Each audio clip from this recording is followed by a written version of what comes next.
Hi friends, காலையிலேருந்து ஒரு tea போட்டு குடிச்சிட்டு பசங்க லஞ்சுக்கு தக்காளி தொக்கு தான் செய்ய போகிறேன். இந்த குக்கரில் ஒரு டம்ளர் அரிசி போட்டு வடித்தா கரெக்டாக இருக்கும். நல்லா பளபளன்னு வரும். ஸோ எண்ணெயிலே வதக்கிற தக்காளி தொக்கு பண்ணிவிட்டு அதை நல்லா கலரிட்டு பசங்க லஞ்சு பாக்ஸுக்கு லஞ்ச் கட்டியாச்சு. அதுக்கு சைட் டிஷ் வந்து அப்பளம் தான்.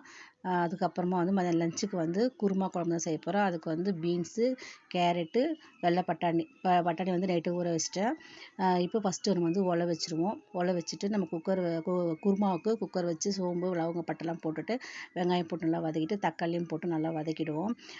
அது வதங்கினதுக்கப்புறமா நம்ம இஞ்சி பூண்டு பேஸ்ட்டு வந்து ஒரு 2 ஸ்பூன் இஞ்சி பூண்டு பேஸ்ட்டு போட்டு வதக்கிட்டு பீன்ஸு நறுக்கின பீன்ஸு அப்புறமா பீன்ஸ் நறுக்கி நல்லா வதக்கினதுக்கப்புறமா கேரட்டு போட்டு நல்லா வதக்கிட்டு நம்ம ஊற வச்ச பட்டாணி நல்லா கழுவி அதையும் சேர்த்து நல்லா கலந்து விட்டுருவோம். நல்லா அடி பிடிக்காத அளவு கலந்து தான் கரெக்டாக இருக்கும், இல்லைன்னா அடி பிடிச்ச வாசனை வரும். அதனால தான் கலந்ததுக்கப்புறமா அதுக்கு வந்து ஒரு மசாலா அரைச்சிப்போம். தேங்காய் 3 பத்த தேங்காய், ஒரே ஒரு வெங்காயம், அதுக்கப்புறமா ஒரு ஸ்பூன் கசகசா, ஒரு ஸ்பூன் சோம்பு, ஒரு ஸ்பூன் வந்து உடச்சக்கடலை, இது வந்து நல்லா மையாக அரைச்சிருவோம். இது வந்து நல்லா டேஸ்ட் கொடுக்கும் இந்த மசாலா. இது நல்லா மையாக அரைச்சிட்டு நம்ம வந்து குழம்புக்கு தேவையான மசாலா போட்டுப்போம்.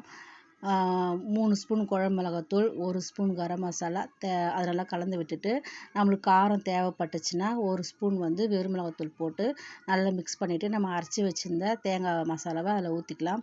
அதை ஊற்றி நல்லா கலரிட்டு திட்டமாக தண்ணி ஊற்றி தேவையான அளவு கல் உப்பு போட்டு கருவேப்பிலை கொத்தமல்லி போட்டு நம்ம மூடி விசில் போட்டுரும். கரெக்டாக இருக்கும் 5 விசில் பட்டாணி வேகிறதுக்கு. இப்போது இதுக்கு சைடிஷ் சாதமும் வடித்தாச்சு. சைடிஷ் வந்து முருங்கைக்காய் தொக்கு செய்கிறதுக்கு எண்ணெய் காஞ்சோன்னா கடுகு போட்டுட்டு கடுகு பொரிஞ்ச பிறகு நம்ம நறுக்கி வச்ச வெங்காயத்தையும் போட்டு நல்லா வதக்கிட்டு அது கலர் மாதிரி வரும்போது தக்காளியும் போட்டு நல்லா கலந்து விட்டுப்போம். நல்லா தக்காளியும் வெங்காயம் நல்லா மிக்ஸ் ஆனதுக்கப்புறமா நம்ம ஒரே ஒரு முருங்கைக்காய் தான் தேவையான கல்லுப்பு போட்டு நல்லா வதக்கிட்டு அந்த ஒரு முருங்காவும் போட்டு நல்லா வதக்கிடுவோம்.